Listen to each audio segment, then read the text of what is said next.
In today's lesson, we are going to be discussing nomenclature and properties of amines, amides, and heterocyclic compounds. Let's start with amines. The amine group is a nitrogen functional group with a lone pair of electrons, and it is based off the structure of ammonia, which is NH3. When we start replacing these hydrogens with carbon chains, which are alkyl groups, we get primary, secondary, and tertiary amines, just like we did with alcohols. Primary amines have 2 hydrogens and 1 alkyl group coming out of the nitrogen. They all have this invisible lone pair of electrons on top of them as well. Secondary amines have 2 alkyl groups and 1 hydrogen coming out of the nitrogen, and tertiary amines have no hydrogens and 3 alkyl groups coming out of the nitrogen. We do not have quaternary amines, but if we take this lone pair of electrons and connect it to another atom, we can get NH4+, which is the ammonium ion. This is really the only case where you'll have 4 things connected to nitrogen, but otherwise for amines, we will stay between primary, secondary, and tertiary. There are a couple different ways to name amines. We can use the IUPAC name, the CAS or Chemical Abstract Service name. The CAS is a division of the American Chemical Society and have their own naming system for amines, or the common name. With IUPAC names, amines are named as amino substituents. For example, if we take a look at this amine, numbering outwards from the nitrogen, we have a 4-carbon chain. Coming off of carbon 1, if we name the NH2 group as a substituent, it would be 1-amino, because amino is the substituent for nitrogen groups, because amino is what we call amine substituents. And the rest of this chain is 4 carbons, which is named as an alkane. And the prefix for 4 is bute. So this is a 1-amino butane. Now let's take a look at naming it using the CAS name. With this, we use the longest carbon chain with an ending of amine. If we have a secondary amine, we are going to put an N dash in front of the name. And if we have a tertiary amine, we put N, N. With primary amines, we don't put anything in front of the name. This is again a 4-carbon chain, so we name it as an alkane, but drop the E. Butane, but without the E, it's butane. Then we add the ending amine. So we have butanamine. Now with the common naming system, we name the chain that's coming off of the nitrogen as a substituent. So we have substituent chain plus amine at the end of the name. This is very similar to the CAS system, but instead of butan in the beginning, we will name it as a substituent, so it would be butyl, because the YL ending indicates we have a substituent, and putting amine at the end is butylamine. Sometimes you might see an N dash in front of a common name. N means normal, and you may see this at the beginning of a common name for a straight chain compound. But butylamine or N-butylamine are both the same. Now let's look at this shape. We have a secondary amine because we have 1 hydrogen and 2 alkyl groups coming out of the nitrogen. Let's try naming it in all 3 different ways. With IUPAC name, remember that we use amino as a substituent. But now that we have 2 chains coming out of it, what will be our main chain?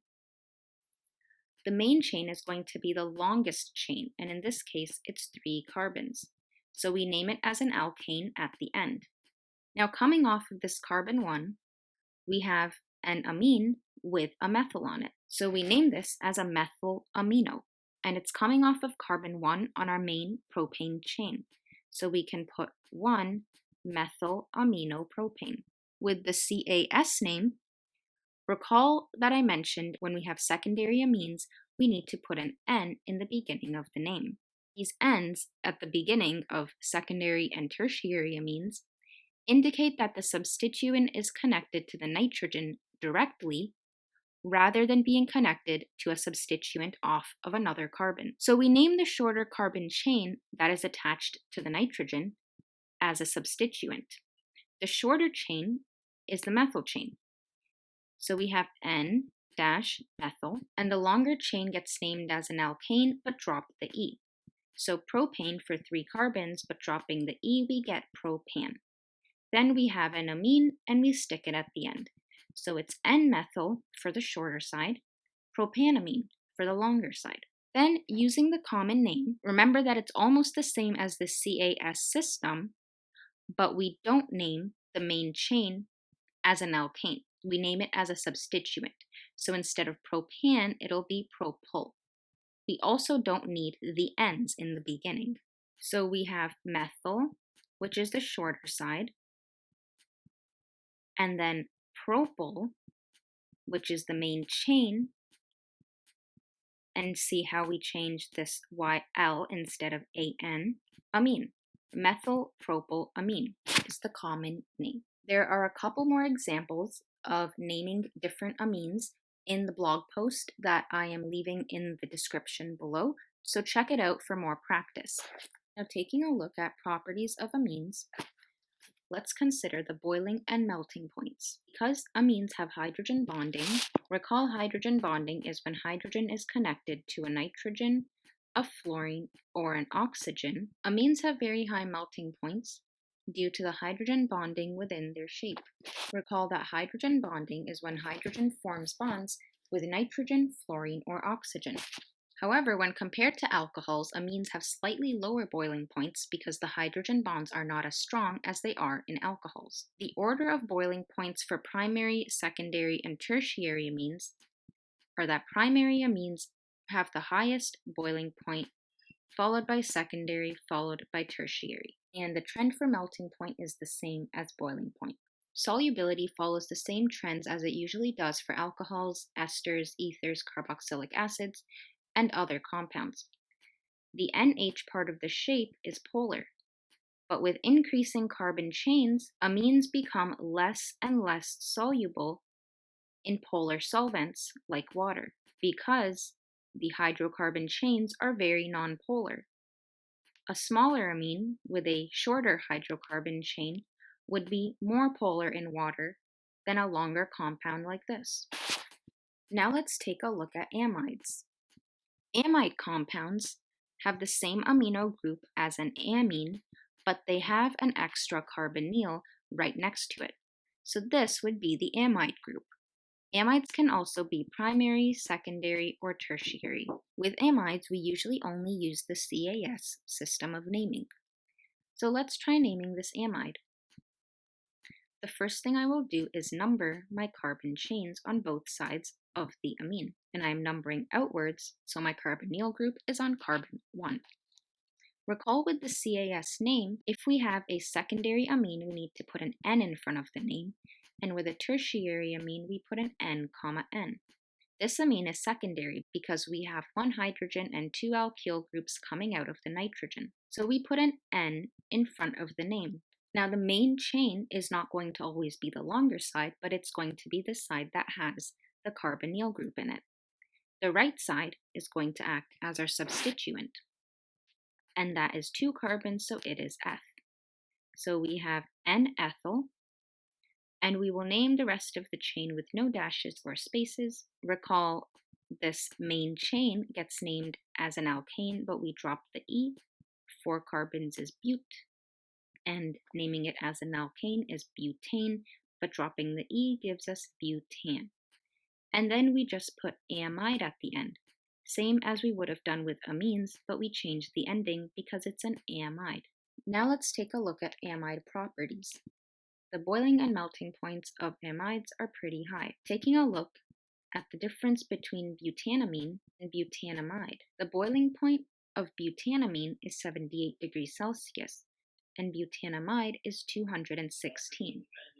Looking at the phase of amides, they are usually solids at room temperature, and the solubility is the same as that of amines. Longer hydrocarbon chains make the shape less polar in polar solvents like water. Now let's take a look at naming heterocyclic compounds. A heterocyclic compound is a ringed compound that has at least 2 different elements fused within its rings. In an organic compound like this, there will always be carbons, but the second fused element is going to be this nitrogen here. Or something like this, where we have oxygen fused in a ring of carbons, making it two different elements fused within the ring. Note that if we have a regular, fully carbon cyclic compound that we're probably more used to seeing than something like this is called a homocyclic compound because it is only made up of carbons, and homo means same. So we have the same element throughout the ring. And when we have at least one element that is not carbon, it is called heterocyclic. Heterocyclic or homocyclic compounds can be either monocyclic, where we have just one ring, or polycyclic, where there are two or more fused rings. Nomenclature of monocyclic compounds is done using the, and excuse my pronunciation, the Hans-Widman system. When we name elements using this system, there are two main tables that you should know.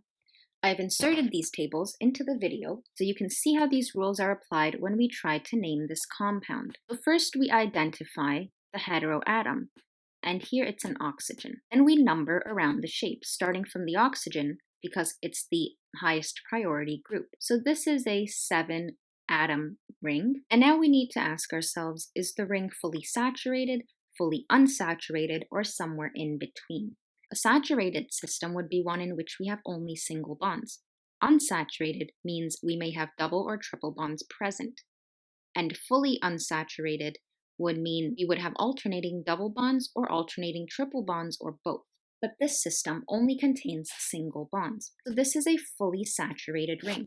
Now using these two tables, the first table here on the left will give us the prefix we use. Going down the first column, we identified that the heteroatom was an oxygen, and going down this column, the prefix for oxygen is oxa. So we use this as our prefix. Next, we will go to the ring on the right to figure out our suffix, or the ending of the name. The ring size is 7 atoms. That was why we numbered it, to determine which row we need to use in this chart. Lastly, we had identified that we have a fully saturated ring. We would use this last column here if we had a fully saturated 3, 4, or 5-membered ring with nitrogen. But in this case, we have a saturated 7-membered ring of oxygen. The suffix given is epane, so we connect it to the end of our prefix. But notice here, we have two vowels next to each other, and usually with organic names, we avoid this. So in this case, when we end up having two vowels next to each other, we will drop this A. So the name for this shape is oxybane. Now let's take a look at this compound. We first have to identify what heteroatoms we have fused into the ring. Because these are nitrogens, the prefix is going to be in the nitrogen column, and that's aza. Then we look at the ring size. We have a 5-atom ring, so we will look at the row for a ring size of 5. Now we have to determine whether the ring is fully saturated, fully unsaturated, or somewhere in between. A fully saturated ring would have only single bonds, and we have double bonds in here, so this is not fully saturated. Now a fully unsaturated ring would have the maximum number of non-cumulated double bonds. Means that we have as many double bonds as can possibly fit in the ring while we alternate single bonds. And that is the case here, because nitrogen number 2 has a double bond, then we have a single bond between 3, 4, then a double bond between atoms 4, 5, and then a single bond between atoms 5 and 1. But we would not be able to fit a double bond in any of these spaces, so the maximum number of double bonds that we could have even possibly fit in here were 2, without overlapping double bonds. Note, a non-cumulated double bond looks something like this, whereas a cumulated double bond would be something that has double bonds directly side by side. So we do have a fully unsaturated ring because it follows this rule, so we look down this column. If it was saturated, it would have gone under this column instead of this one. But because it's unsaturated, there is only one column for all the heteroatoms, including nitrogen. With a 5-atom ring, the ending is ole, so we add that here. However, again, we have two vowels side by side, so we drop the A. To get azole, we have 3 nitrogens and we did not indicate what numbers they are on. We have nitrogens on atoms 1, 2, and 4, And just like when we have 2 or 3 of the same substituents on a shape, whenever we have more than one of the same heteroatom, we have to use the prefix for it. So we will put 1,2,4 triazole. Note that having I and A next to each other is actually fine, but usually other combinations of vowels don't work when we put them next to each other and we end up dropping a letter. Now let's try this example. We only have one heteroatom, so we will start numbering here. Now the prefix for nitrogen is again aza, and the ring size is 7, but we have to look at whether it's fully saturated, fully unsaturated, or in between the two. It is not fully saturated because you can clearly see there are double bonds in the shape. But is it fully unsaturated? It doesn't look like it has the maximum number of non-cumulated double bonds, like I mentioned before. We could have a double bond here, but it doesn't. And so this system is in between that of a fully saturated and a fully unsaturated compound. When we have something that's in between, we need to use the following rules. We have to use dihydro, trihydro, or tetrahydro to indicate whether we have 2, 3, or 4 saturated atoms in our shape. And the saturated atoms should have the lowest number, which is why I numbered clockwise instead of counterclockwise, starting from the nitrogen, so that this saturated atom would be on number 2. Now the saturated atoms in this shape, or those that do not have a double bond touching them at all, are carbons 2 and 3. Because we have these 2 saturated atoms in our shape, this would be a dihydro, and we have to indicate their position. They're on a 2, 3.